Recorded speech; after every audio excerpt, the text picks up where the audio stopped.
abafundisi bonke abakhona. Kakhulukazi ngiyacela ukuhlonipha abefundisi bonke abazalwane abegamele lo msebenzi owenzeka kule ndaba egameni lomfowethu uJesu Kristu ngiyababingelela. Amen. Ngibingelela bonke abefundisi abakhona, omama abefundisi, obaba bonke abakhona futhi nomama bonke futhi abakhona, abafowethu, odadewethu. Of course. Egameni lomfowethu uJesu Kristu ngibingelela abazalwane. Amen. Amen. Baba uGita siyabingelela emswethu, siyabonga kakhulu. Ngethubo siphana, thank you so much baba. Siyabonga abazalwane, ngiyakubingelela mfowethu. Namhlanje ngikubingelela i-worship team. Ngivama ukubingelela njengomama umfundisi uGigayo, namhlanje ngiza i-worship team. Siyabonga sisisekwa. Bazalwane ngiyacela, ngicabanga ukuthi ngiyaqala ngqa ukuma ngibe wokuqala. Ngivama ukizwa seyifudumele manje ngifica ipholile ilinde mina nginayo into yakho. Christ died for me. Yes, I believe. And he arose. And he arose. Set me free. To set me free. I am me.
Mhlawumbe ngiqale ngokuthi ngithi befundisi bami mhlawumbe asikujwayele okwashumayela lamazwi.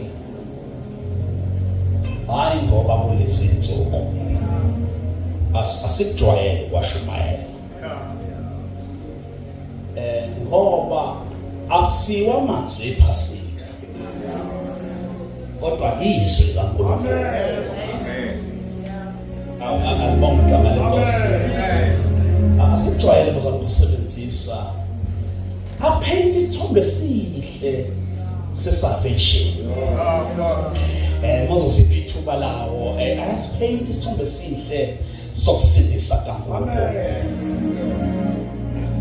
Now into ngawo ithi ke asimtholi oyedwa babugida owalobe wonke. Bonke bobane abavangeli laba noma abapostoli laba bawabhalile kodwa baqaphunile kuwona, akekho warekhode wonke. Reason being bazalwane, wonke umuntu obhalayo unenhloso yokubhala kwakhe, kanti futhi kunabantu ahlose ubabhalela. So kuwona umuntu becaphuna ahambisana le-purpose of his right hand. Abalibonga igama lenkosi. So uma ufunda uJohane uzombona ukuthi umike kulokhu ahlose ukuveza ngoKristu. Kanjalo uMateyu noLuke noMark kanjalo bonke bacaphuna ngokweinhloso zabo njengababhali. Now ithi into ke njalo makufika lezinsuku umuzo omunye babundaba edonse bhekaletha haya wamile ngendlela kumele ngabami ngayo. Iqiniso lithi bazalwane noma ngathatha elisegcineni libekwa ngaseqaleni akuzukushintsha lokhu Kristu ayekwenza esiphambanweni. Azoshintsha. So awona ukuthi asihlani imlala la mayifika la ngaphambili kodwa awakuveza the work of Christ on the cross. So nomuntu afuna uku-explaina kahle akaqali ngawo kodwa uqala ngokuqonda umsebenzi kaKristu esiphambanweni. Ngokuqonda umsebenzi agede usuwafundile ngoba wona aqaqisa umsebenzi kaKristu esiphambanweni. Akuyona into yokubangwa emasontweni ukufuna ukungena emazwini abusebenza ngoba ufuna ukungena nje umsebenzi kawuqondi.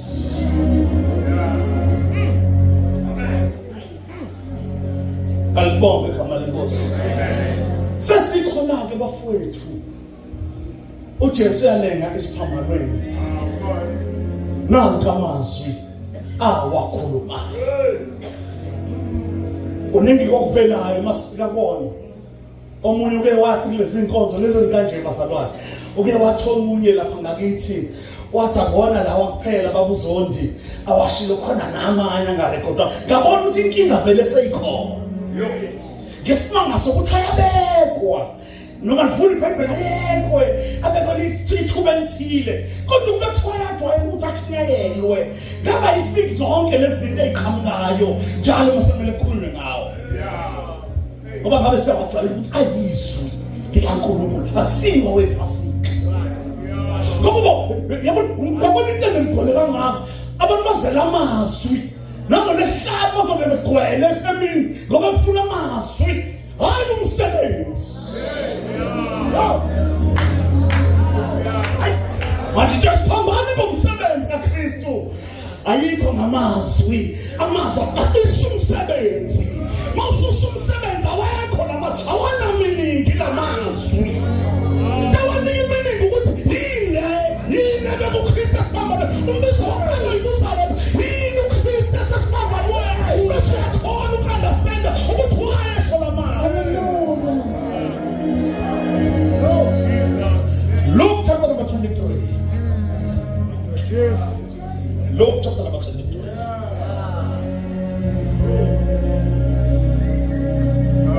Verse 34.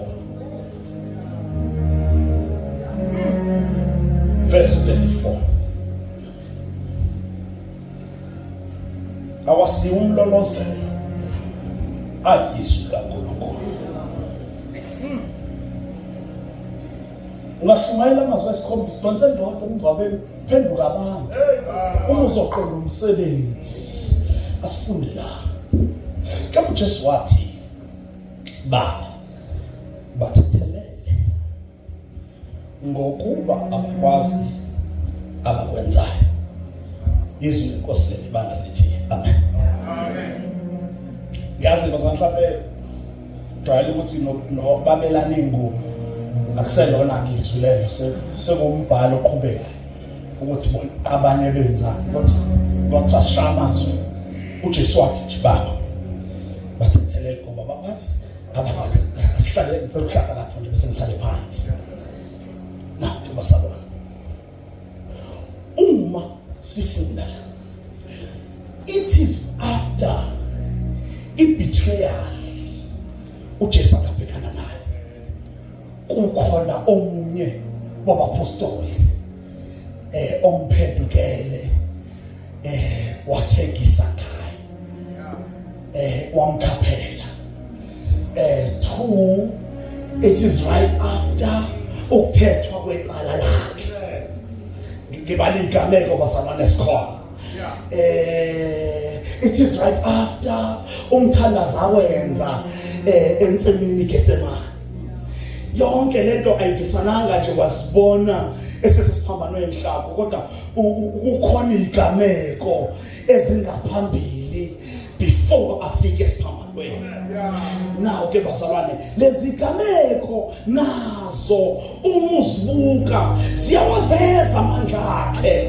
Abantu bawe igama lenkosi ngoba uzokukhumbula iGetsemane ngobona ukuthi umfundisi ukhaba equoted lantona le ndaba ekhuluma ngamaHebrew wakuveza ukuthi ke ngalesi umuzi uqaphula uJohane umveza ngalesikhathi bethandaza mabe bethandaza sekufika lamadoda ahamba ngale ndoda ezomkhaphela mabefika kuye kuthi uJesu yena obabuza uJohane uthi uJesu wababuza wathi nifuna bani ayisethi amadoda sifuna uJesu waseNazaretha wayesethi I am he. Ngalesikhathi I am he ithi iBhayibheli amandla abashaya phansi ngesikhathi esho lamazwi okusho ukuthi uJesu uma ngathiwa bazalwane wayengavimba ungaye esiphambanweni wayengavimba kalula ngisho eGetsemane wayengayinqabi indaba yesiphambano kodwa waveza amandla akhe kodwa futhi waya esiphambanweni ngoba ukufa kwakhe kwangaphushwana ngabantu kodwa wafa efuna uJesu ukuya esiphambanweni. He died willingly. Akayazi wayevumile ukuya esiphambanweni. Isizwe masebefika kuye uyawaveza amandla akhe kodwa qhubeke ashone khona esiphambanweni. Yes Lord. Alibonga ngale Nkosi. Amen.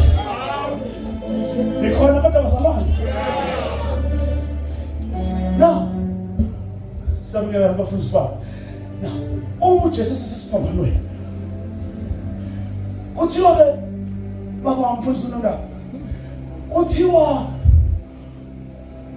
umeselenga abuseshayiwe lathetha icala bazalwane kodwa ukuthi vele ikwazi ukuhlanjwa ingazange ihlole ukuthi isici inaso noma inaso bathi vele lo mkhosi ozongena imve iwudlela lizoyiswa kuwo elazokhatha konke laqala lihlolwa abapriesti abanye bathi babeli examiner for 7 days li examiner nje kubheka isici uma lesici ali ukuyomhlathela bathi angena sici liyayo ngoba umhlathela naye wangena izinkantolo uqathi yini nenze uPilato umthole segezi sanga esethi iqala ngilibona umuntu uya announce ukuthi asithi isici akuthi leli wethu lilungele ukuthi lingahlatshwa ngoba lingahlatshwa linesici soneli lilungele ukuba lingahlatshwa. Sesiphambanweni. Hallelujah. Uthi iBhayibheli useyakhuluma ke lamazwi uthi Father forgive them Kama ngizokhuluma ngicile lapho ngoba ama keywords now ilawo mabili. Father no forgive. Bese ngihlale phansi. Because lokho akade kusho yena. Wayesefesa isizathu ukuthi goku. Because u4 uthi reason. Yekuba athi bathethelele. Athi for they do not know. Awayibonga ashuthi into ebeyifisa baba ukuthi abathethelelwe. Bese khipha isizathu. Sokuthi ngokuba abakwazi. Sokuthi yona into akadentela baba ungasi kwabo. Into akadentela baba ukuthi abathethelelwe noma bona bengazi. Jesus. Sanibonani basalwane. Amen. Uthi Father mntungwa. Now Father mfundisi wami. It is a term of trust. Okay. It is a term of relationship. It is a term of confidence. Sizochaza ke lokho kancane. Sisho kanjani ukuthi uFather nje uletha. I trust. Noma uveza I trust. Nokuthi uveza ubudlelwano. Nokuthi uveza I confidence. Uhluke ukuthi uma uyibuka lento ubuka kulo oshoyo bese uphinde ubuke kulo okushiwo kuye. Now sabana uFather wona msalo lo osho usebenzisa uFather lo Abba. Yeah, right. Usebenzisa uFather lo Abba. Hayi uphathe. UGreek uthi phathe. Bese kuvuka isifundiso sepathelology. But now uthe Abba. Ngoba ubesebenzisa Aramaic. Now uAbba basalwana unesisindo segama elifana namashini nelithi daddy. Okushukuthi baba bebonke babugida. Yes. Indodana yakho mayiza kuwe akufani nendlela engeza ngayo kimi. Yeah. Ukuthi mayimbuka ithi yeba ngangizala. Bese ithi baba. Yeah. Kodwa isisindo asifani. Yeah. Lo ubaba ngokulingana nobaba. Kodwa udedi kuyiwa kuye ethenjwa. Jesus. Ukuthi noma yini efuna kuye izothola. Hallelujah. Ngoba uyathenjwa yena. Jesus. Oh. Ethenjwa. So ndodana mefika. Akabe sasifana ngisho isibongo mayizamo. Kodwa mayizamo ngathi bakudlamini. Kodwa mayizamo uzothi ba. Yeah. Because ukuba udlamini uthole nje leyo musa ubaba ngoba man nangu Jesu mefuna umlomo uthi Father shuthu Jesu lokho kuzolandela emva kwale bigama ngithemba lo ngimbizayo ngakho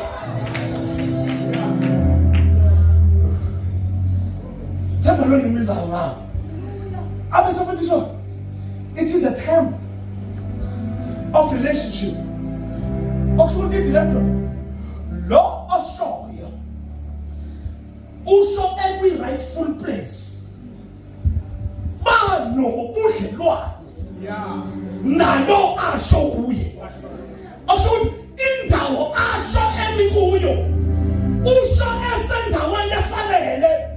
Ngoba lokushoyo kungashiwo umuntu othethayo. Onobudlelwane nalo asho kuye.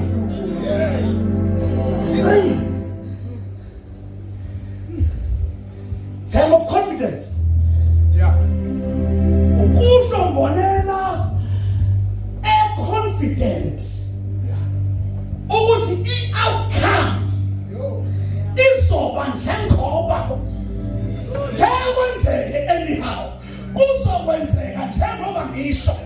Indaba ngoba ngithemba lo engisho kuyena futhi ngizwindawo right naye sinobudlelwane nawu ne-outcome yakhona ngiyethemba lokuthi kuzoza lokhu engikushilo hayi kumele bathethelele bazothethelelwa bad. Ngoba lo show uyamthemba lo show kuye. Kanti futhi ku rightful place. So lo kumenza abe confident. Ukuthi ayi outcome khona. Izoba njalo. Basizela ngempela. Basizela. Bese ngena ke uforgive. Ndakato. Yawe uforgive. Igama eliqukethe isisindo esinale nalenzazo ndakakhabazela esithi mfundisi wami it is a release from the debts. Lo osukethi forgive wayelisebenzisa ngoba ekhulula omunye okweletayo.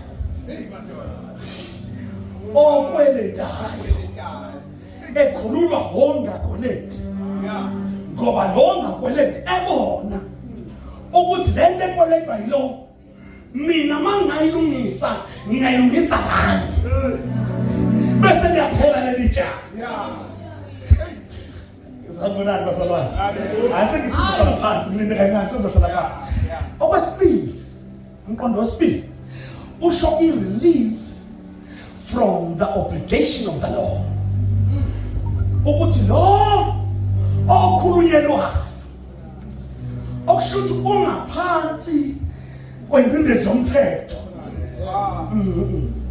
So lo shoyo usekhuluma njengomuntu ozoreleasa lo phansi kwalento ebizomthetho enza ngoba kusho yona. Right. Now, asibuyele emuva basalwane. Mawuzothi mfundisi uthatha ukuthi he released from the debt. Yilapho uthemba ngabe uJesu ekhuluma nabo. Matthew chapter number 6. Yeah. Abakhumsha bazobhalela ukuthi forgive us our debts. That's right. Ngoba lo mthando basukathi sikhuluma kwesikweletayo. Ashothi lo shoyo usukethi angikwazi ukuyikhokhela lento le. Ngikhulule kuyona ngoba noma ungangcina kuyona ngekwazi ukuyikhokhela. So bethi forgive us. Lo thandazayo wayisukethi baba ngirelease. Ngirelease. Manje uJesu usho yena ke manje. Uthi Father release them. Release them. Release them. Bakhulule kwabakweletayo bese bakhulula nasemthethweni lobo benza base bangathi bayikhokha lento abayikweletayo. Isuka ngalento isuka umuntu ona ensimini eyideni wathi umuntu bayona ensimini eyideni wafika uNkulunkulu waphila nomuntu ensimini eyideni umuntu waqosa ensimini umuntu wabekelwa indlela yakhe asezoyiphila ebekungeyona before the fall. Umuntu asekhishwa ensimini wahamba umuntu enesikweletu sikaNkulunkulu ekweleta uNkulunkulu njalo ngonyaka kanye kwamele ngokomthetho uzalethe isilwane ethempelini umpristi omkhulu ayomnxusela ngaso bese siyambozwa isono sakhe bese kuthi masuka lapho kwaqala ukuthi umthetho nawo uphezu kwakhe ukuthi lento eshiwo makayenze ngampela ngoba yena imenza abe nobulungiswa noNkulunkulu ngokomthetho not the relationship. Wafika uJesu wathi kade zama inyanga yonke uzamukhokha inyanga yonke uzamukhokha.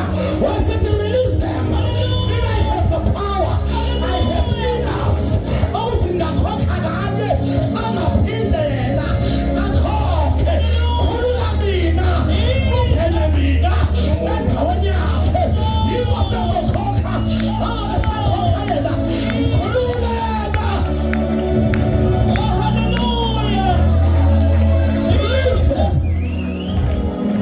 Siyabonga Nkosi. Amen. Release. Siyabonga Baba. Amen. Release. Yeah.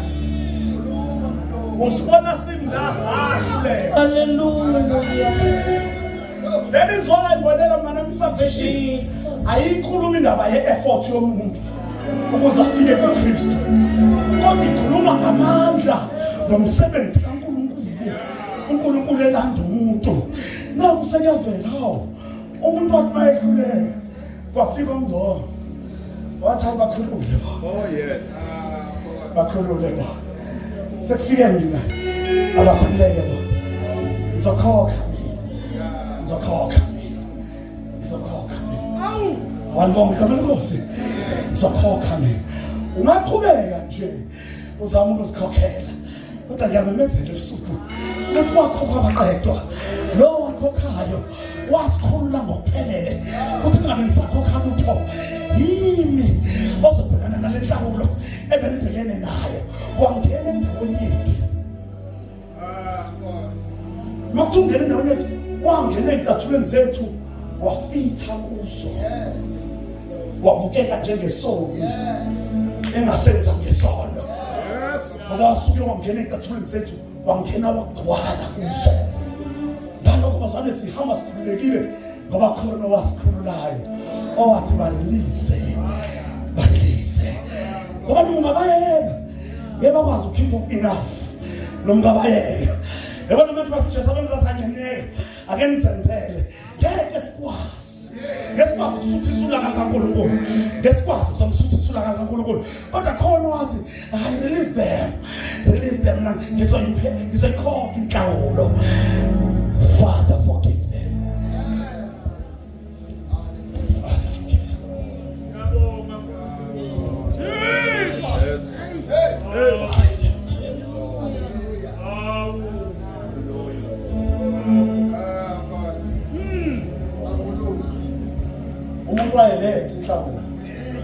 But it was not enough. That's very well and stop to abahlobo bami. Sikhuluma yona le ndaba. Uthi umuntu afana nomuntu oshiwe kwi-glass house. Badonswa ngendlela. Kwathiwa into enzobo ungazenza kule ndlu. Kodwa ungadlali igalofu. Ngoba igalofu liyingozi emabondeni alomuzi. Umuntu walithatha igalofu etsheliwe. Ngoba bazalwane. Lo muntu akasukelwanga. Sethiwa akakhokha umfundisi wami into angayazi. Umuntu wayenza into azikahle etsheliwe. So fana nomuntu kuthiwa ungadlali igalofu la amabonda weglasi athatha liqhaphisa endlini bese libulala ubonda lweglasi. Bese kuthiwa yazi mfana wami uyalazi lumbali lolubonda. Bese yatshelwa bese kuthatha into eshoyo akakwazi ukuyikhipha akanayo abesecela yena athi ayizozama lo ngihlawula kancane ngize ngiqede athi esalokhu efaka kancane bese kuqhamuka othile onakho konke abesethi ayikuhluka wena kungene mina endaweni yakho ngangekho igalofu lishaya udonga ngangingekho kodwa leyo usuyenza manje iyamdinga ongapheli kwakho ngoba lento yakho ayizophela umuyincane ngale ndlela abesethi angene mina endaweni yakho abesena ayikhokhe le nhlawulo abesethi wena you are released and hallelujah you are released. You are released. Lelo musa lishojana sikhululiwe. Lelo musa lishojana sikhululiwe kabazela. Ngoba khona wavela wathi hayi khulula bona. Angisho ukuthi ngekufande endaweni yakho. Khulula bona. Sosala mina. Kanti usho kahle ukuthi leyo umuntu elokhu imhlula yena uzoyenza kanje.